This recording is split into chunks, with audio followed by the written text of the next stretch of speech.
fighters, they probably know each other where they're training and they've been exchanging blows and words, how they're going to knock each other out, and everybody want to make a statement.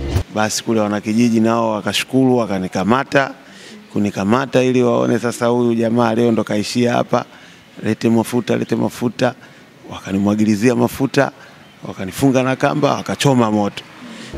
Mmoja alichukuliwa mtungi wa glisi, kuna huu mtungi wa glisi midogo ya kutembea nayo, yule aliekewa mdomoni, walizamisha ile pipe mpaka karibu ya koo, wakawa wanapiga ile glisi. Ile glisi walipiga, matokeo yake kilichukua alokula, alifanya nini chote kikatoka, mpaka sasa ikafikia hatua vimeisha, ikawa inatoka glisi sehemu za asili. Huyu mwingine katika kumuona amelegea wakamchukua, wakaenda wakamuingiza kwenye wanaita tailiers, zile tairi katikati pale, wakamweka kwa sababu walikuwa wamemfunga. Wakawasha gari, jamani tuondoke, wakawasha gari, wakapanda kichwa, naye akaishia hapo. Basi kufanya hilo tukio, jamani nizungukia nyuma, alikuwa na kitu kizito, akanipiga nacho. Kunipiga nacho katoka jino la juu na kuvunjika ile jino la chini na ni fupi.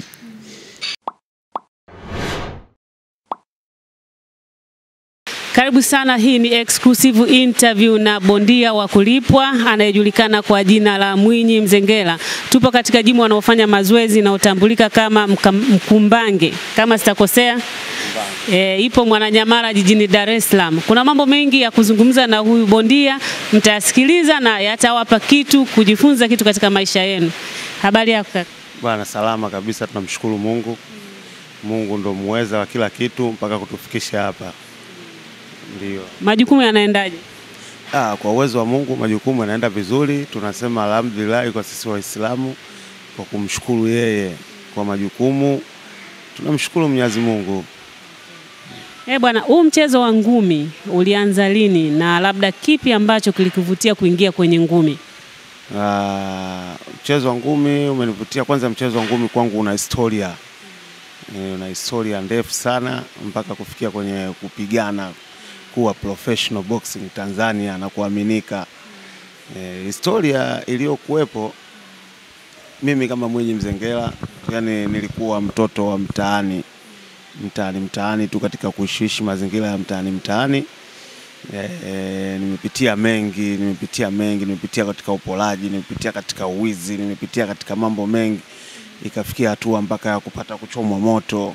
Ukiangalia na alama za moto, mwili mzima nilishachomwa moto kwa ajili ya wizi. Sasa kilichonifanya mpaka niingie katika mchezo wa ngumi, kwanza nilikutana na mtu mmoja anaitwa Kanda Kabongo.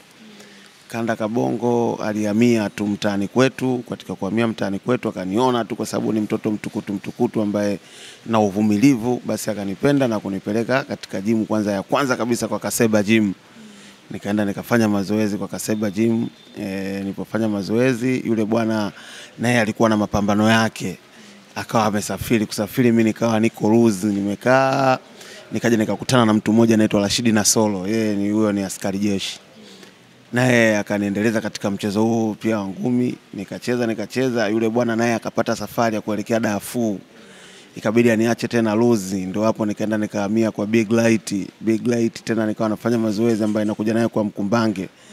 Nakuja hapa kufanya mazoezi, nimefanya mazoezi basi mpaka kuwa professional. Lakini ngumi kwangu ndo kimenisababisha kuwa hivi mpaka hivi sasa nilivyo, namshukuru Mungu. Lakini vinginevyo bila ngumi nisingekuwa hivi nilivyo. Yani light kama ningekuwa niko jela, au labda ningekuwa naitwa marehemu mpaka sasa hivi. Na jela ningekuwa nimefungwa miaka mingi sana kwa sababu ya matukio yangu nilikuwa nayafanya. Ndio bwana. Ni tukio gani ambalo lilikupelekea mpaka ukachomwa moto? Tukio ambalo linipelekea mpaka kuchomwa moto, nilikuwa naishi Dar es Salaam hapa. Nilipoishi Dar es Salaam hapa, kwa matukio ambayo nilikuwa nafanya ya kupola vitu vya watu na kuchukua vitu vya watu, kwa hiyo nikawa natafutwa sana. Ikabidi nikafanya maficho. Maficho ya kwanza nilikwenda sehemu moja inaitwa Shinyanga, nikakaa sehemu moja inaitwa Ndala ya Juu. Nikakaa Ndala ya Juu, nikawa nauza maji, nimeuza maji. Nikatoka hapo nikarudi Dodoma. Niliporudi Dodoma nikawa nacheza mpira kabla ya kuwa nacheza ngumi. Cheza mpira pale polisi, nikaenda nikacheza mpira. Sasa nikaja nikakutana tena na marafiki wapotofu. Polisi Dodoma unazungumzia ile ambayo ilishuka? Ile polisi Dodoma ambayo nazungumzia ilishuka pale.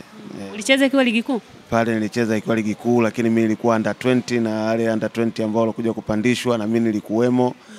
Lakini sasa kutokana na kuja kukutana na ushawishi na vikundi tofauti nje ya mpira, ndipo nikaingia tena kwenye wizi tena upya.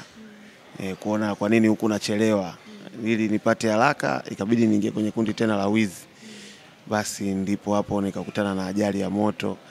Nilikwenda tulikuwa tunateka magari, tunavunja magari ya watu, masemitela haya akiwa anatembea, tunadandia nyuma, tunavunja na kuchukua mali, maskari, sumanini na kufanya biashara, kuuza.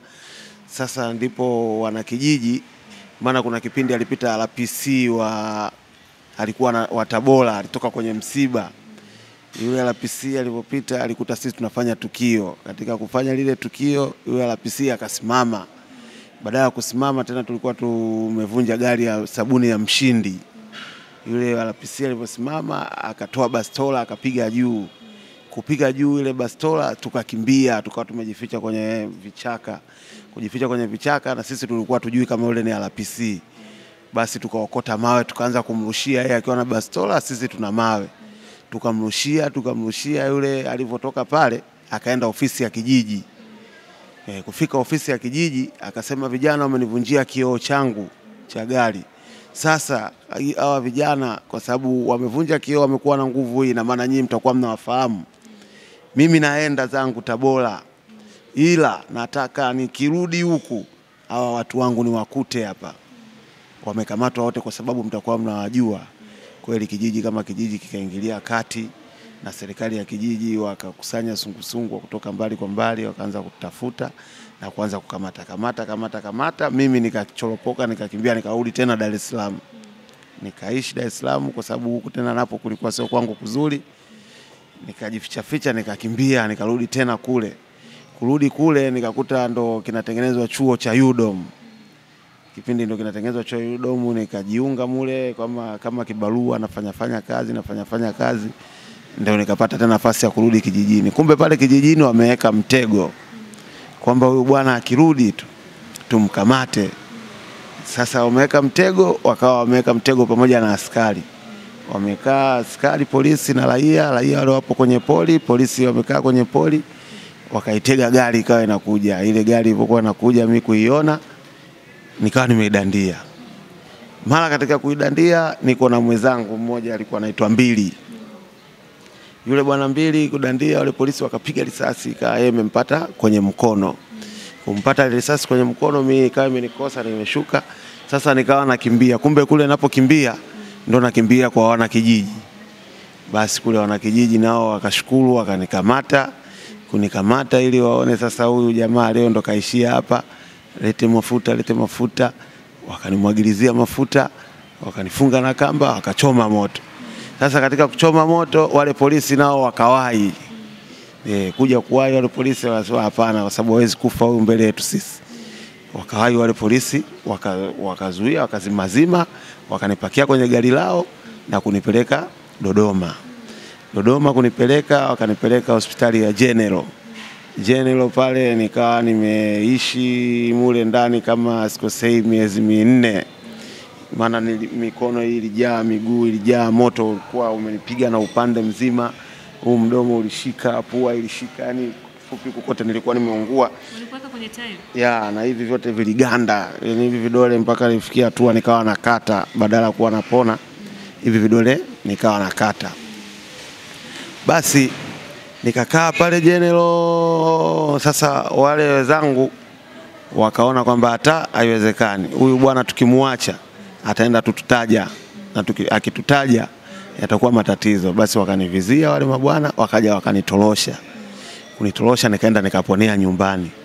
Namshukuru Mungu, walinihudumia wenzangu wale mpaka napona.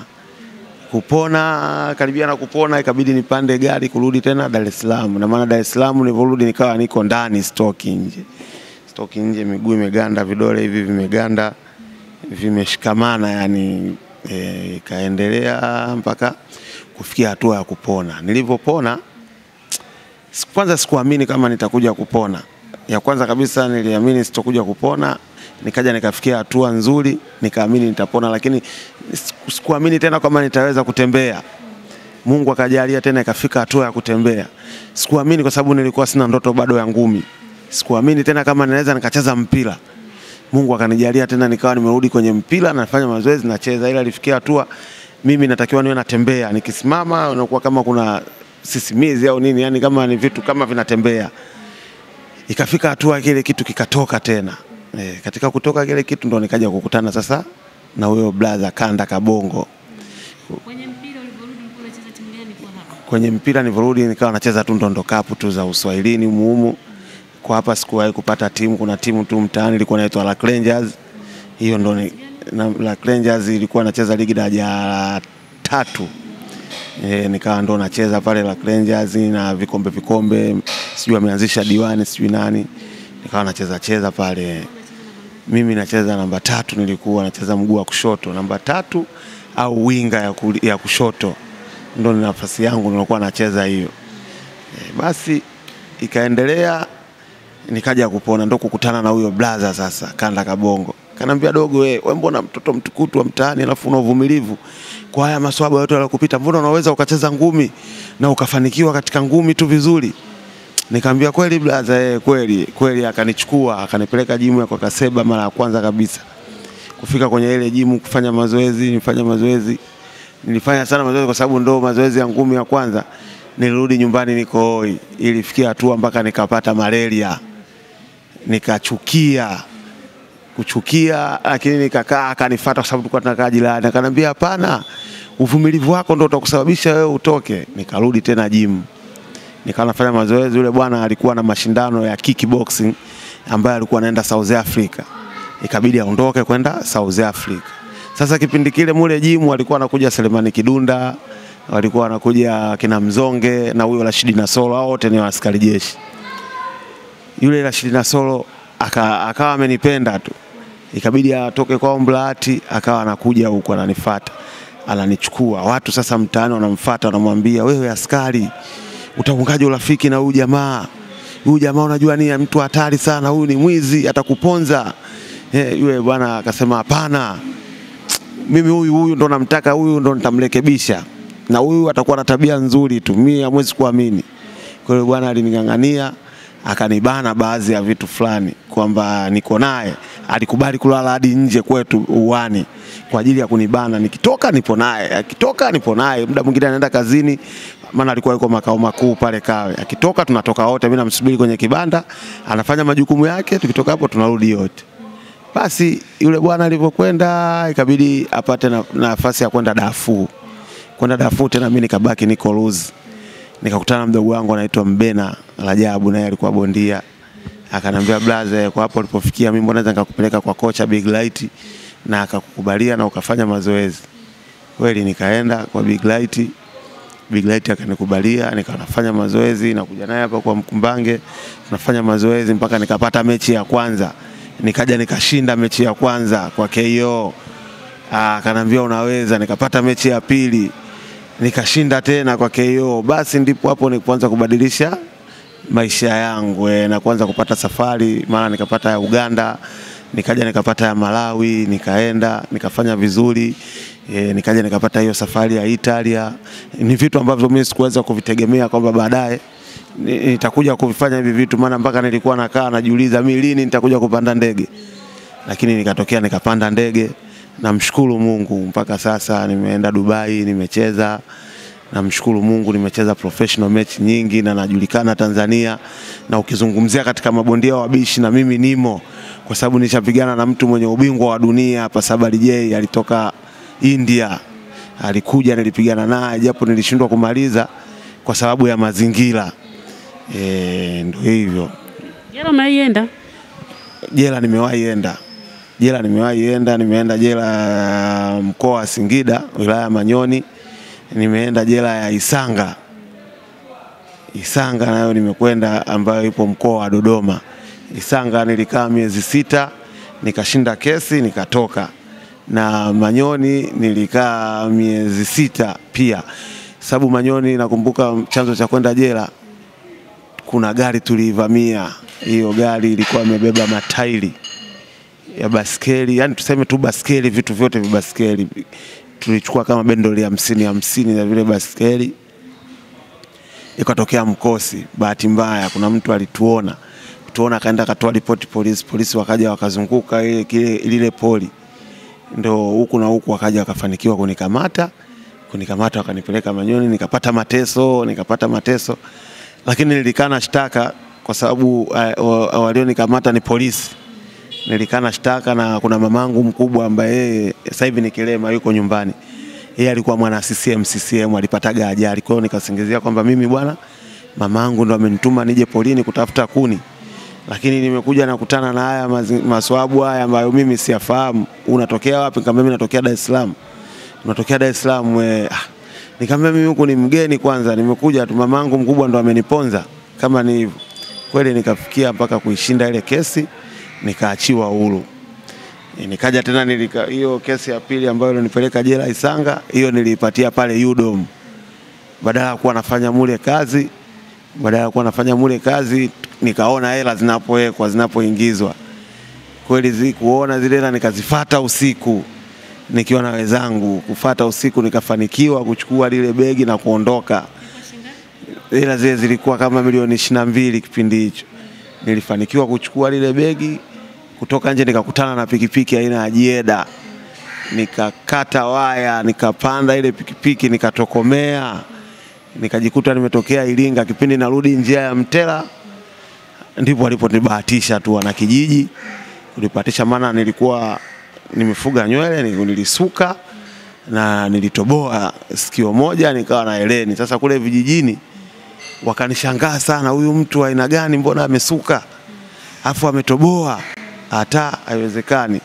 Wakajadili mpaka mjadala wao ukaenda sawa. Kwa kweli wakafanikiwa, wakanikamata na kunipeleka polisi. Niliishi pale polisi, kwanza nilipelekwa ilikuwa Makulu Mission Makulu pale nikaja nikapelekwa Chamwino Ikulu. Nikaja nikapelekwa Central. Maana sasa zile hela zikawa zinawatatanisha wale polisi. Wenyewe kwa wenyewe wanagombaniana zile hela, kila mtu anazihitaji. Na pale katika lile jengo la UDOM ikati linajengwa, kwa kweli watu walikuwa wameshaiba hadi magari hadi nini. Ilikuwa tu Mchina ukichukua ukitoka nje, hilo ni la kwako, hawafuatilii tena nje. Kwa hiyo polisi baada ya kujua kutoka pale wakawa wanagombania zile hela. Wamegombania, mwisho wake akaona huyu tumpeleke tu. Ndio akanipeleka mahakamani, nikasomewa shtaka, basi nikaipelekwa jela. Nikakaa miezi 6 kwa sababu ule Mchina afuatilii hamna nini. Nikakaa miezi 3 kwanza ya upelelezi. Hiyo mingine 3 wao tu waliamua kuniweka tu kwa kupoteza ile habari ya hela. Basi nikakaa, wakaja kanitoa. Kipi kimekufunza jela? Jela kimenifunza, jela ni manyanyaso, jela ni mateso, na jela si sehemu nzuri. Kwa kweli jela ni pabaya, si pazuri kabisa. Kimenifunza kwa sababu kwanza kuna maradhi, na yani kwa kifupi jela si pazuri. Kwa sisi vijana natakiwa tujichunge sana. Ni kweli unaweza ukaenda kwa bahati mbaya, lakini kuna vitu ambavyo natakiwa sisi tuwe navyo makini, tujichunge navyo sana. Jela si kuzuri. Dar es Salaam ulifanya tukio gani kubwa ambalo ndio lilikukimbiza kukupeleka mikoani? Dar es Salaam bwana, hapa tukio kubwa nilofanya hapa, nilikuwa mtukutu mwizi wa mabajaji na mapikipiki. Kwa kweli hivyo vitu nilivifanya sana, na mpaka ikafikia hatua sasa natubu. Namuomba Mungu kila siku hivyo vitu visiweze kujirudia na visiweze kujitokea, na nimekuwa mimi sasa ndo mpinzani sana wa watu. Lakini hivyo kesi ndo zilinipeleka hizo, kupola simu. Kuna sehemu ilikuwa inaitwa Mwanyamala Ujiji hapo. Zamani walikuwa wanaita mahakama ya simu. Hapo usipite kwenye gari una simu. Yaani ukipita unaongea tu na simu, hiyo sio ya kwako tena. Hiyo umeiacha, umetuachia. Kama nitakuwa sio mimi, maana kuna wengine Mungu awalaze mahali pema, wameshafariki. kwa matukio hayo wengi sana. Mimi kifupi, rafiki zangu wa lika langu wengi sana, wale ambao walikuwa wanafanya nao matukio, Mungu awalaze mahali pema, na waliokuwepo wengi sana wamepotea, kwa maana ni walevi na madawa, wanatumia madawa ya kulevya na ni walevi. Yani kwa kifupi, hata nikiwa napita baadhi ya wengine wakiniona, aisee, wanaumia sana na roho kwamba aisee, wewe stopa kweli. Yani umekuwa, naambia kweli nimekuwa stopa, kwa sababu hivyo mnavyovifanya mimi sivifanyi. Imefikia hatua mimi nakwenda msikitini na kama madrasa nasoma. Sasa nyinyi hivyo vitu hamvifanyi, uwezi ukawa kama mimi. Kuna rafiki yako ambao ulimshuhudia kifa mbele yako? Wengi niwashuhudia wengi. Hiyo ilikuwa haikuogopeshi kwamba ngoja niache? Hapana, sisi wanadamu tumeumbwa kusahau. Tulivyoumbwa sisi na Mwenyezi Mungu tumeumbwa kusahau. Tukio likitokea kwa leo hii unasikitika na unasema mimi bora niache. Lakini ikishapita kesho yake unaona kawaida tu, yule bwana ajali kazini imetokea tu ile. Lakini kwa waliokufa mbele yangu ni wengi, kwa kifupi, yani ni wengi. Kifo cha rafiki yako gani ambacho kilikutisha zaidi na alikufa kwa nini? Kifo cha rafiki yangu kilichonisikitisha, watu wawili, mmoja alikuwa anaitwa Elia, mwingine alikuwa anaitwa Hamisi, Mungu awalaze mahali pema hapo Dodoma. Wale tulidandia gari, katika kudandia lile gari kumbe nyuma kule kwenye tela, kwenye turubai kuna watu walikuwa wamewekwa. Wale watu walivyokuwa wamewekwa, basi katika kushika tule gari wao wakawavutia mule ndani, na mimi mmoja wapo nikiwemo katika kuvutiwa mule ndani. Lakini mimi nilikuwa na sime na kisu kidogo.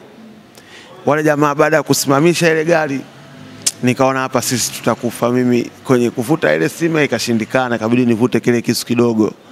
Wale jamaa walipofungua tu lile body, mimi nikaanza kuchoma, yani siangalii na mchoma wapi wala kitafikia wapi. Kweli ikafikia hatua wale jamaa mimi wakaniachia upenyo, nikateleza. Wale wenzangu wawili wakawangangania. Kuangangania mimi sikukimbia mbali kwa sababu ni polini. Nilifika sehemu kwenye kichaka, nikawa nimejificha naangalia adhabu wanazopewa wale jamaa. Mmoja alichukuliwa mtungi wa glisi. Kuna huu mtungi wa glisi midogo ya kutembea nayo. Yule aliyekewa mdomoni, walizamisha ile pipe mpaka karibu ya koo.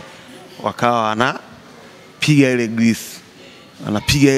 Ile glisi walipiga, matokeo yake kilichukua alokula, alifanya nini chote kikatoka, mpaka sasa ikafikia hatua vimeisha, ikawa inatoka glisi sehemu za asili. Basi ikamchukulia umauti. Huyu mwingine katika kumuona amelegea wakamchukua, wakaenda wakamuingiza kwenye wanaita tailiers, zile tairi katikati pale, wakamweka kwa sababu walikuwa wamemfunga. Wakawasha gari, jamani tuondoke. Wakawasha gari, wakapanda kichwa, naye akaishia hapo. Basi mimi mpaka tukio kuliona ile limeisha, ndo na mimi nikakimbia zangu. Na ukwenda kutoa taarifa pengine? Hapana, taarifa sikwenda kutoa. Nilinyamaza kimya, kwa sababu ukitoa taarifa umeharibu. Yani umeharibu. Walikaa wale sikosei zaidi ya siku 3. Walikaa zaidi ya siku 3 kuja kujulikana. Ndio baada ya familia kuona Hamisi, Elia mbona haonekani? Hamna.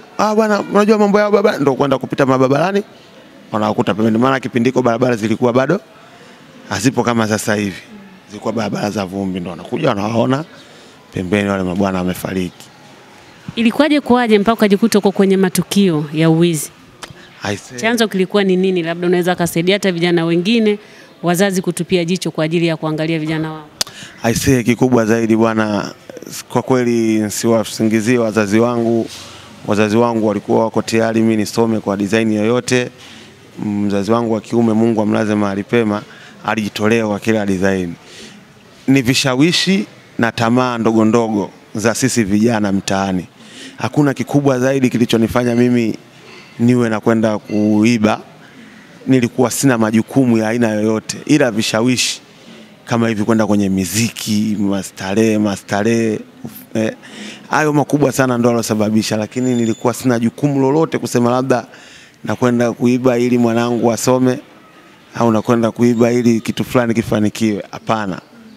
Na hicho kipindi mpaka nafanya hivyo, hata alikuwa ukinikamata ukija useme labda tumsamanishe ana nini, kwa kweli kulikuwa hakuna cha maana zaidi. Ukipata hela starehe, maana nilikuwa ukipata hela muda mwingine nyumbani hawakuoni hata mwezi.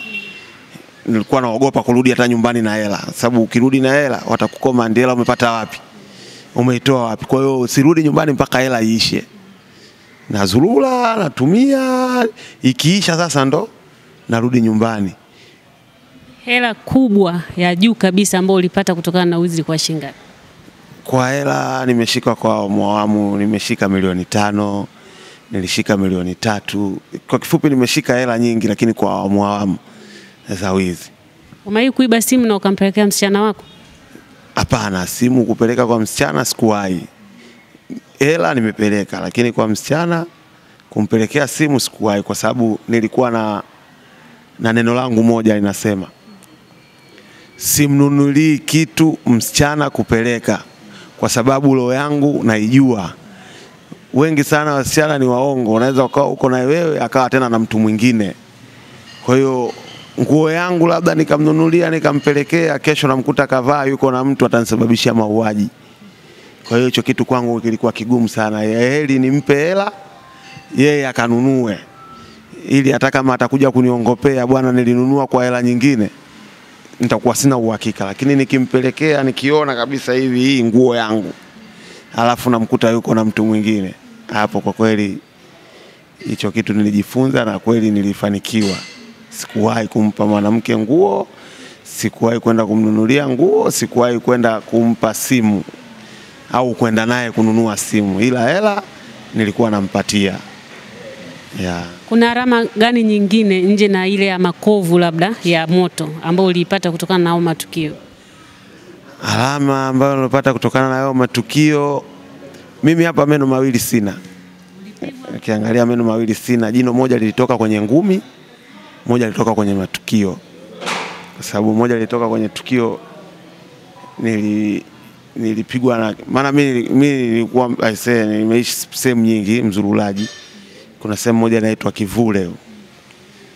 Kivule kule niliishi, nikawa na rafiki zangu na wenyewe marehemu sasa hivi Mungu awalaze mahali pema. Mmoja alikuwa anaitwa Taita, mwingine alikuwa anaitwa Saidi. Yule Saidi alikuwa wao walikuwa wanatokea airport pale. Sasa wale mabwana walikuwa wanaibaiba sana pale airport, kwa hiyo wakawa wananichukua. Baada ya kujua mimi nipo kule, ukupata ile profile yangu, wakaona huyu mtu anatufaa. Basi wakawa wananichukua naenda nao kwenye masehemu yao. Sasa hiyo siku ilikuwa mwaka mpya ule, sikusei mwaka tu nimeusahau, lakini ilikuwa siku ya mwaka mpya. Kufanya hilo tukio, jamani nizungukia nyuma, alikuwa na kitu kizito akanipiga nacho. Kunipiga nacho katoka jino la juu na kuvunjika ile jino la chini na ni fupi. Nikatokea kuvunjika, lakini ile jingine lilitoka kwenye ngumi.